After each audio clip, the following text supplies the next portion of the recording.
Prosseguindo no exame das funções da moeda, dentro do fato econômico fundamental denominado circulação,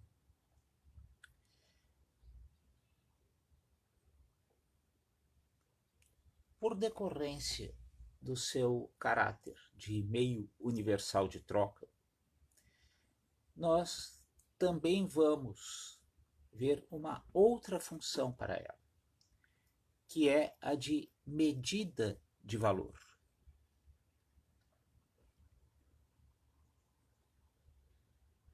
A moeda, o quantitativo da moeda, vai corresponder a uma determinada quantidade de bens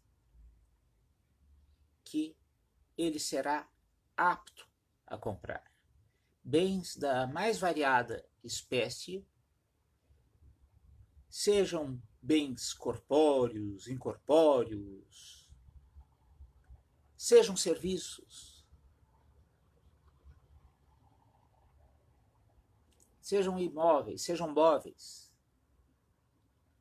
O quantitativo da moeda irá corresponder a este quantitativo de bens que ela é apta a, que ele é apto a adquirir. Então, quando ela aparece na condição de reserva de valor, ela vai aparecer também como sucedâneo de determinadas situações que não terão como se recompor materialmente. No direito civil, quando uma obrigação de fazer se torna impossível,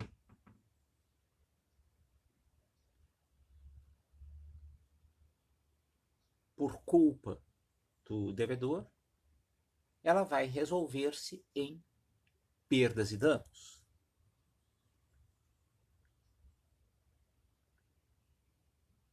Por outra banda,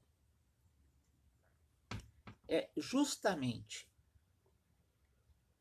em função do seu caráter de reserva de valor que a moeda vai preocupar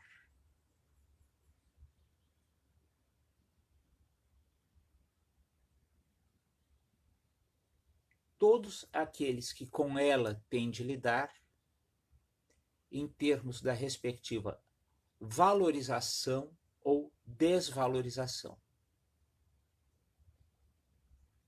Valorização em relação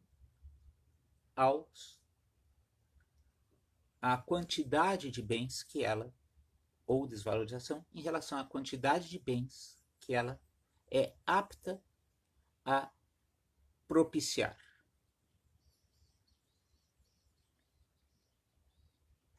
Pois bem, já se viu que para que um bem possa caracterizar-se como moeda,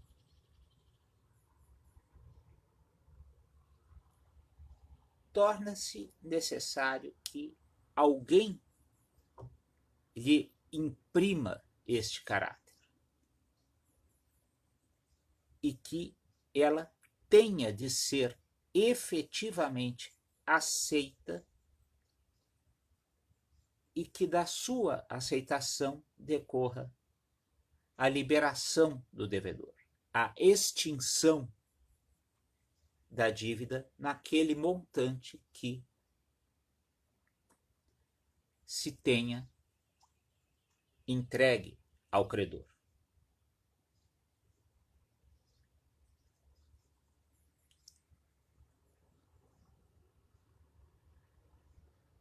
Esta pessoa dotada do poder de coação atualmente é o Estado. durante a Idade Média, cada senhor feudal tinha a prerrogativa de emitir moedas no seu feudo. Atualmente, a emissão de moeda, a definição do que seja moeda, é atribuição do poder público. Desde o século XVI, já na obra do primeiro grande teórico da soberania, Jean Bodin, os 6 livros da República, figura o poder monetário como um dos atributos da soberania.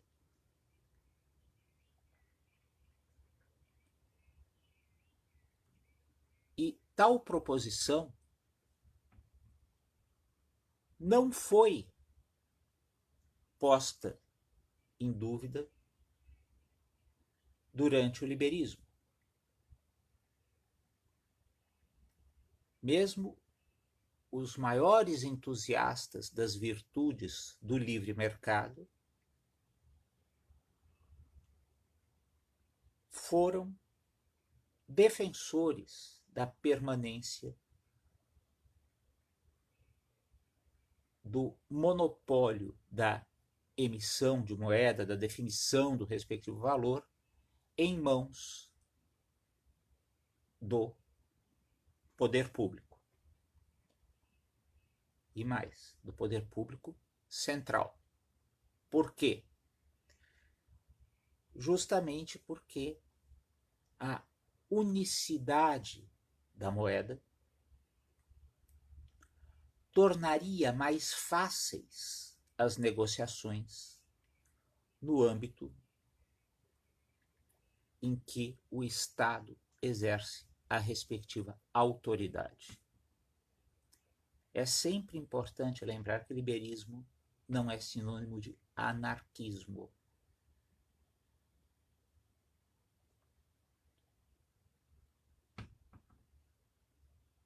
Entretanto, nós vamos ver, já numa exacerbação da visão liberista, alguns autores a sustentarem a desestatização do dinheiro. Friedrich von Hayek tem uma obra com este título, Desestatização do Dinheiro, na qual ele vem a sustentar que para instaurar-se o reino da plena liberdade negocial, o monopólio da prestação dos serviços públicos, em especial da emissão de moeda,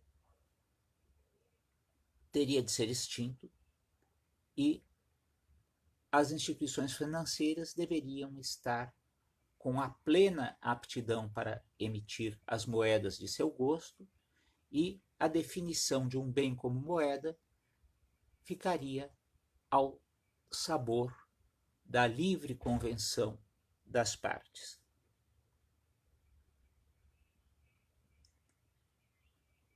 É claro que esses problemas vão se colocar com maior agudeza nos tempos atuais, quando se começam a criar as chamadas criptomoedas ou moedas virtuais. A dissertação de mestrado do Demétrios Barreto Teixeira, foi a primeira dissertação que eu orientei, versou justamente os problemas decorrentes do surgimento do Bitcoin, que, no entanto, termina por não ensejar a possibilidade de os estados admitirem a respectiva utilização irrestrita não há sequer uniformidade nas soluções em torno do Bitcoin. Pode-se ir desde a proibição da respectiva utilização até mesmo a sua aceitação ou como moeda ou como um título de crédito.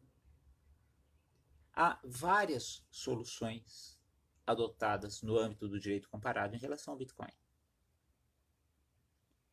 Entretanto,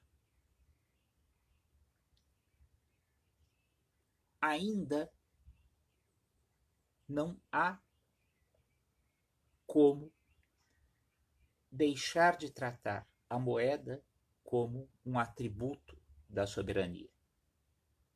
E é exatamente por ser a moeda ainda um atributo da soberania que a relação que se estabelece entre cada uma das moedas nacionais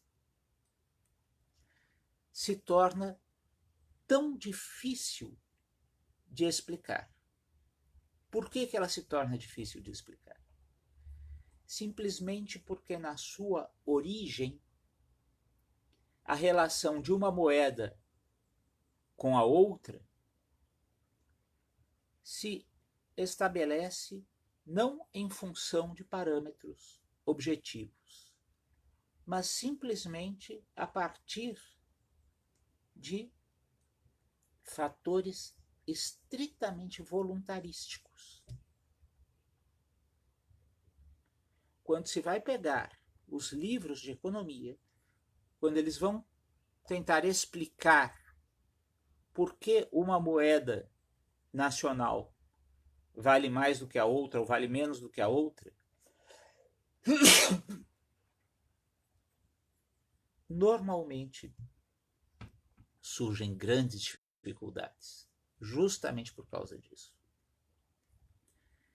Então, o que normalmente se faz? Toma-se a relação entre as moedas como algo dado, cuja origem não se tem como explicar adequadamente e, entretanto, tem-se que trabalhar com ela. E aí entra o debate de questões concernentes à inflação e deflação, que, além de se tratar de um fenômeno monetário, trata-se de um dado que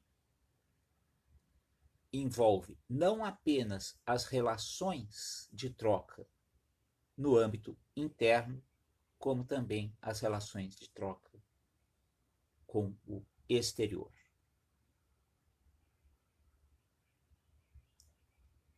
E os economistas controvertem em torno das origens deste fenômeno e da própria importância em face de todos os outros dados da economia.